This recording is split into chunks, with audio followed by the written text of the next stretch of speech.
Hi, and welcome to the One True Church. I'm Hugh Whitmore. Today's presentation is entitled, For Christians, Bad News is Good News.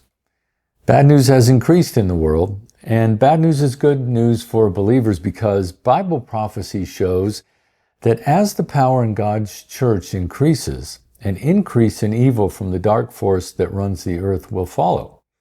And then the end times tribulation will proceed to the final battle at Armageddon.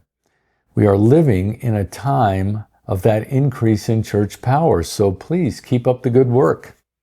As far as bad news goes, there is nothing worse than war. The war in Ukraine is grinding on, creating thousands of military and civilian casualties each month. The war in the Middle East fluctuates between hot and cold, but always continues. Elsewhere, media watchdog organizations claim that up to 100 armed conflicts exist on the earth right now. We often have a daily rhetoric of doom from the media and constant claims that nuclear weapons could be used at any time and a world war could be just around the corner. Jesus experienced these same public lies about wars 2,000 years ago because the same evil propaganda from the demonic rulers of the earth has always and always will be in place. What could possibly be the good news about war?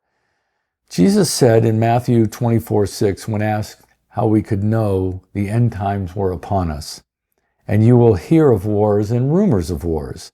And Matthew 24:7, and there will be famines, pestilences, and earthquakes in various places.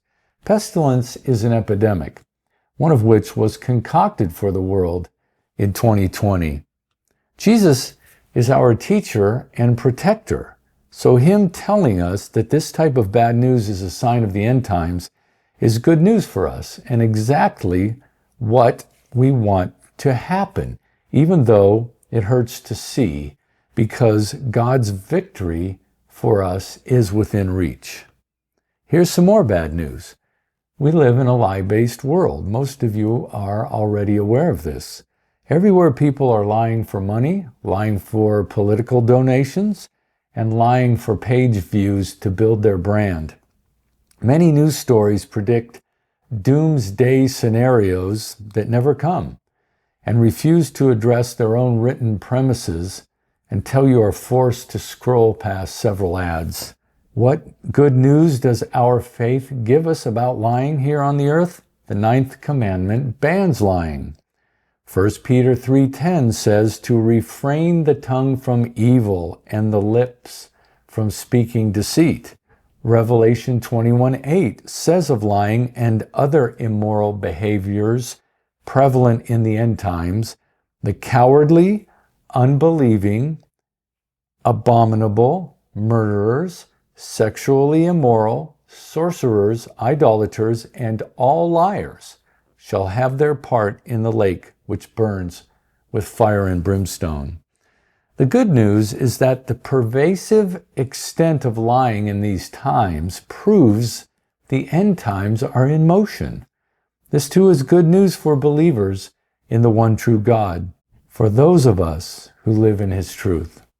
In response to these lies, suffer them without anger and do your best to refrain from lying yourself. The one true God knows what is going on down here on the earth. Stick with his plan and teach and live his truth.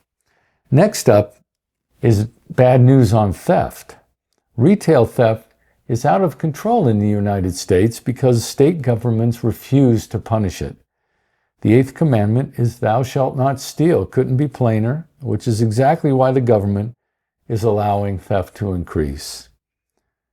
The theme of most bad news is that the government is evil, federal, state, and local. They work together to establish evil on purpose to create satanic energy to keep Satan in control of the earth. And it's not only how much evil there is on the earth, it's that the evil keeps increasing at a rapid pace. And although it's distressing on a human level, it's encouraging on a spiritual level. This is what James meant in James 1:2 when he said, "Count it all joy when you fall into various trials."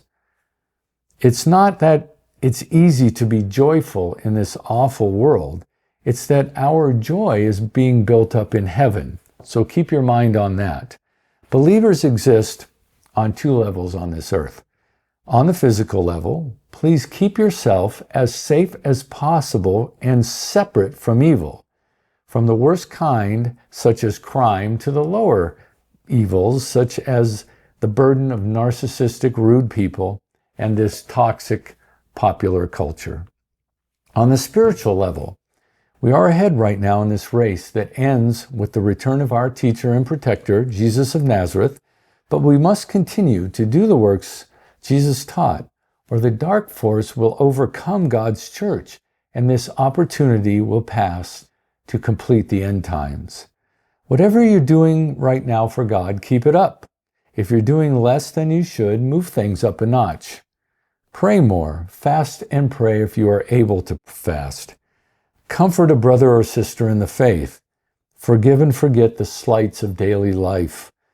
Do just a little more to purify yourself of your bad habits. The end times is a real thing, and we are living in it right now. Let's do what we should, and then we'll be able to see each other together in eternity.